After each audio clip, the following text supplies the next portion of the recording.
बच्चों हम chapter improvement for food production या फूड रिसोर्सेज के बारे में पढ़ रहे थे ना। तो उसका सेकंड टॉपिक था क्रॉप प्रोडक्शन का मैनेजमेंट किस तरह से किया जाए, है ना। पहले हमने पढ़ लिया कि क्रॉप की वैरायटीज़ का इम्प्रूवमेंट कैसे हो, और अब हम पढ़ेंगे क्रॉप प्रोडक्शन मैनेजमेंट कैसे किया जाता है। जैसे कि आप जानते हो बच्चों, इंडिया जो है एक एग्रीकल्चरल बेस्ड कंट्री है ना। यहाँ पे जो फार्मिंग है वो बहुत स्मॉल फार्म से लेके बहुत बड़े बड़े फार्म्स तक होते हैं फार्मर्स के पास, है ना। अलग अलग तरह के फार्मर्स हैं, कुछ रिच फार्मर हैं, कुछ पुअर फार्मर हैं। तो उनका क्या है कि production practices can be a different levels. किस पे डिपेंड करेंगी वो प्रोडक्शन प्रैक्टिसेस, कि कितना वो इनपुट डालते हैं। मतलब there is a correlation between higher inputs and yield. जितना ज़्यादा इनपुट होगा, अच्छे ट्रैक्टर, अच्छे बीज, अच्छा इरिगेशन, अच्छे न्यूट्रिएंट्स मिलेंगे, फर्टिलाइजर्स मिलेंगे, इंसेक्टिसाइड, पेस्टिसाइड, जितनी अच्छे से देखभाल होगी क्रॉप्स की उतनी ज़्यादा यील्ड होगी। और तो देखते हैं, सबसे पहले हम क्रॉप प्रोडक्शन मैनेजमेंट में पहला पॉइंट आता है न्यूट्रिएंट्स का मैनेजमेंट। दूसरा क्या करोगे, जब आपको क्रॉप लगाई है आपने, तो दूसरा पॉइंट है इरिगेशन, उसका प्रॉपर वाटरिंग होज क्रॉप्स की। फिर तीसरा पॉइंट आता है कि आपको देखना है कि क्रॉपिंग के पैटर्न्स क्या हैं जिससे आपको मैक्सिमम बेनिफिट मिले, है ना, मैक्सिमम यील्ड मिले। तो सबसे पहले है न्यूट्रिएंट का मैनेजमेंट। नेचुरली क्रॉप्स को सबसे पहले न्यूट्रिएंट्स की ज़रूरत है। Just as we need food for development, growth and well-being, plants also require nutrients for growth. Nutrients are supplied to plants by air, water and soil. There are several nutrients which are essential for plants. Air supplies carbon and oxygen, hydrogen comes from water, and soil supplies some other 13 nutrients to the plants. Among us, these some are required in large quantities and are therefore called macronutrients. The other nutrients are used by plants in small quantities. These are called micronutrients. अब हम देखेंगे कि कौन कौन से हैं nutrients. बड़ी important table है। सोर्स है एयर, न्यूट्रिएंट है कार्बन और ऑक्सीजन, ये आप जानते हैं। वाटर से हाइड्रोजन और ऑक्सीजन, ये भी आपको पता है। सॉइल से देखो कौन कौन से मैक्रो न्यूट्रिएंट्स मिल रहे हैं प्लांट को। Nitrogen, phosphorus, potassium, calcium, magnesium, sulphur, ये 6 जो हैं ये मैक्रो न्यूट्रिएंट्स हैं जो कि लार्ज अमाउंट में ज़रूरत होती है प्लांट को। इनके ना NPK, अगर आपने फर्टिलाइज़र का नाम सुना हो, उसमें नाइट्रोजन होता है, फॉस्फोरस होता है और पोटेशियम होता है। NPK fertiliser. तो अगर ये कमी होती है सॉइल में इन मिनरल्स की या न्यूट्रिएंट्स की, तो पौधे पर अलग अलग तरह के असर देखने को मिलता है। जैसे फास्फोरस कम होगा ना बच्चों, तो जो फ्रूट है वो मीठा नहीं होगा। कई बार ऐसा निकलता है ना आपका फ्रूट जो कि मीठा नहीं होता है, उसमें मिट्टी में फास्फोरस की कमी हो जाती है। ऐसे ही प्लांट पे और डेफिशिएंसी के इफ़ेक्ट होते हैं मैक्रोन्यूट्रिएंट्स के और माइक्रोन्यूट्रिएंट्स के। माइक्रोन्यूट्रिएंट्स हैं iron, manganese, boron, zinc, copper, molybdenum और क्लोरीन। ये सब हैं माइक्रोन्यूट्रिएंट्स और सब मिला के हो गए 13 nutrients. Deficiency of these nutrients affect physiological processes in plants, including reproduction, growth, susceptibility to disease. फूल ही नहीं आएंगे, फ्रूट ठीक से नहीं आएगा, फ्रूट की ग्रोथ नहीं होगी, मीठा नहीं होगा, कीड़े लग जाएंगे, पौधा बीमार हो जाएगा, ग्रोथ अच्छी नहीं होगी। ये सारे इफ़ेक्ट होते हैं अगर उसको पौधे को या क्रॉप्स को अच्छे से न्यूट्रिएंट्स ना मिलें तो सॉइल में। To increase the yield, the soil can be enriched by supplying these nutrients in the form of manure and fertilizer. अब हम देखेंगे कि manure और fertilizer क्या होते हैं। Manure contains large quantities of organic matter and also supplies small quantities of nutrients to the soil. Manure is prepared by the decomposition of animals' excreta and plant waste. Manure helps in enriching soil with nutrients and organic matter and increasing soil fertility. The bulk of organic matter in manure helps in improving the soil structure. This involves increasing the water holding capacity in sandy soils.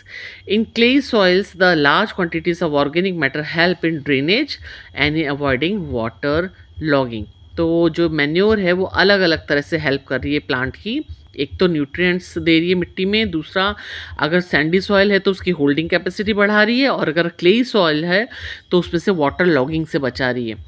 आप बच्चों खुद भी manure घर पे बना सकते हो। अपना घर में जितना भी आपका प्लांट वेस्ट निकलता है, केले के छिलके, फ्रूट्स के, सारी वेजिटेबल छीलते हैं, आलू प्याज सबके छिलके, ये जब जितना भी घर में से जब बायोडिग्रेडेबल वेस्ट निकलता है ना, उसको अगर आप मिट्टी में पिट बना के आप कंपोस्ट खुद में घर में बना सकते हो अपनी मैन्योर प्लांट्स के लिए।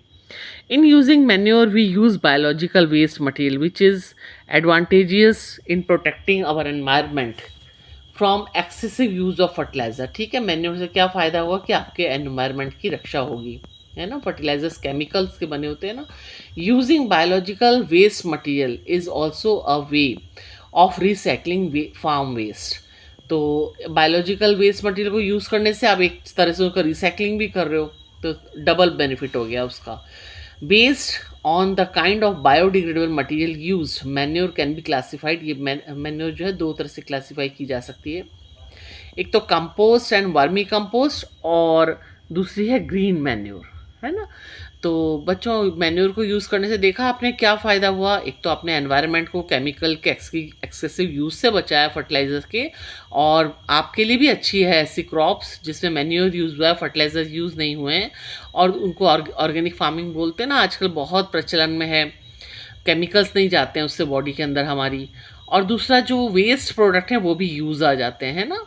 Compost and vermi compost, the process in which farm waste material like livestock क्या होते हैं, जो पालतू जानवर पालते हैं ना किसान, livestock excreta, cow dung etc., vegetable waste, animal refuse, domestic waste, sewage waste, straw, eradicated weeds etc., is decomposed in pits is known as composting. The compost is rich in organic material and nutrients. Compost is also prepared by using earthworms to hasten the process of decomposition of plant and animal refuse. ये क्या करते हैं earthworm, इनका excreta जो है वो बहुत rich होता है न्यूट्रिएंट्स में, और दूसरा वो एयर आती है ना सॉइल के अंदर, तो अच्छे से डिकम्पोजिशन प्रोसेस जो है फास्ट हो जाता है। ऐसी कंपोस्ट को बोलते हैं वर्मी कंपोस्ट। तो जब आप पिट बना रहे हो तो उसमें सारा जो घर का वेस्ट है उसके साथ साथ आप अर्थवर्म्स भी डाल देना उसके अंदर, तो उसको वर्मी कंपोस्ट बोलेंगे। Green manure, prior to the sowing of the crop seeds. आप एक किसान का खेत है ऐसे इमेजिन करो, अभी उसको कोई क्रॉप सीड्स बोने हैं अभी, हाँ, उसके प्रायर, उसके पहले वो क्या करेगा, कुछ प्लांट्स लगा देगा उसी खेत में। कौन से प्लांट? सन हेम्प या गुआर, ये उगा दी, और ये वीड्स हैं, ये ऐसे मतलब काम के पौधे नहीं हैं। उगाने के बाद क्या होगा, then mash them by flowing into the soil. अब उसको क्या करेगा, उसके ऊपर हल चला देगा, प्लो चला देगा, और सारे जो पौधे हैं जो उगाए थे वो सब मिट्टी में मिल जाएंगे। ये ग्रीन मैन्योर का काम करेंगे। These green plants turn into green manure which helps in enriching the soil in nitrogen and phosphorus. तो कुछ प्लांट्स जो यूज़ के नहीं थे लेकिन कम, वो नाइट्रोजन और फॉस्फोरस प्रोवाइड करेंगे सॉइल को, और अब वो अपनी क्रॉप उगाएगा जो उसको चाहिए। फर्टिलाइजर्स, तो इसमें कौन काम आए, सन हेम्प और गुआर। तो एग्जाम्पल्स आप देख लो। Fertilisers are commercially produced plant nutrients. Fertilizers supply nitrogen, phosphorus, and potassium. They are used to ensure good vegetative growth, leaves, branches, flowers, giving rise to healthy plants. Fertilizers are a factor in the higher yields of high cost farming. Fertilizers should be applied carefully in terms of proper dose, time, observing pre and post application precautions for their complete utilization, है ना। Fertiliser के बाद कितना पानी देना है, पानी देना ज़रूरी है, कितनी मात्रा में खाद फर्टिलाइजर्स डालने हैं, ज़्यादा ना डाल दें। For example, sometimes fertiliser get wasted away due to excessive irrigation and are not fully absorbed by the plants. This excess fertilizer then leads to water pollution. Also, as we have seen in the previous chapter, continuous use of fertilizer in an area destroys soil fertility because the organic matter in the soil is not replenished and microorganisms in the soil are harmed by the fertilizers use. Short term benefits of using fertilizers and long term benefits of using manure for maintaining soil fertility have to be considered while aiming for optimum yields in crop production. Okay, तो minimum use करो उसका fertiliser का और manure ज़्यादा, ताकि soil की fertility बनी रहे। Organic farming is a farming with minimal or no use of chemicals as fertilizers, herbicides, pesticides, etc., and with a maximum input of organic manures, recycled farm waste, straw, livestock excreta, use of bioagents such as culture of blue-green algae, cyanobacteria भी बोलते हैं इसको, blue green algae को। ये क्या करती है, nitrogen का फिक्सेशन करती है और इनसॉल्युबल फॉस्फेट्स होते हैं ना, उनको सॉल्युबल फॉस्फेट्स में बदलती है। तो प्लांट्स के लिए बहुत अच्छी है cyanobacteria. In preparation of bio fertiliser, इसको बायो फर्टिलाइजर बोलते हैं। नीम लीव्स और टर्मरिक किसके लिए, स्पेशली इन ग्रेन की स्टोरेज के लिए। आपने कभी कभी देखा है मम्मी गेहूं के जो स्टोर करती हैं तो नीम की पत्तियां डाल देती हैं सूखी हुई, उससे क्या होता है, कीड़ा नहीं लगता। तो ये सब एक केमिकल भी डाल सकते हो, लेकिन आप अगर नीम डाल रहे हो तो वो क्या हुआ, ऑर्गेनिक वे हुआ। एज बायो पेस्टिसाइड, इसको बायो पेस्टिसाइड बोलते हैं। With healthy cropping systems, mix cropping, inter cropping, crop rotation, ये सब क्या है, healthy cropping. These cropping system are beneficial in insect, pest and weed control besides providing nutrients. ठीक है, तो देखते हैं अभी क्रॉपिंग पैटर्न। इरिगेशन में तो बच्चों इतना कुछ समझाने का है नहीं, इरिगेशन आपको पता है किस तरह से कर सकते हो। वाटरिंग प्लांट्स की, वेल्स, कैनाल्स, रिवर्स, टैंक्स, इन सब से आप वाटर दे सकते हैं क्रॉप्स को। अब एक क्रॉपिंग पैटर्न्स, क्रॉपिंग पैटर्न्स में है पहला mix cropping.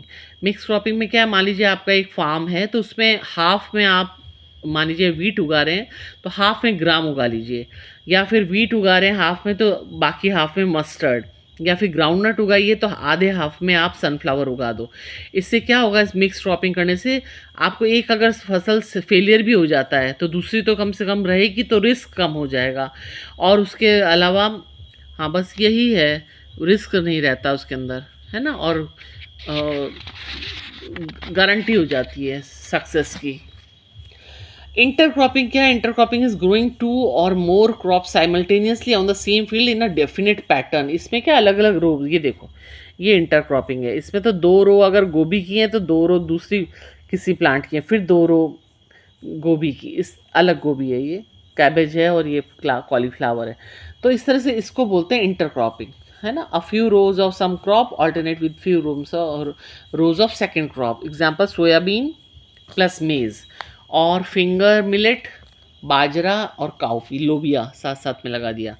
The crops are selected such that their nutrients requirements are different. हाँ, ये चॉइस करनी पड़ती है कि जो आप लगा रहे हैं ना क्रॉप्स, उनकी डिफरेंट हो, अलग अलग हो रिक्वायरमेंट्स। आपकी रिक्वायरमेंट एक जैसी होगी तो सारा जो फर्टिलाइज़र है वो मिट्टी में से न्यूट्रिएंट्स सारे ख़त्म हो जाएंगे, तो उससे क्या होता है, बैलेंस बना रहता है। This ensures maximum utilisation of the nutrients supplied and also prevents pest and diseases from spreading to all the plants belonging to one crop in a field.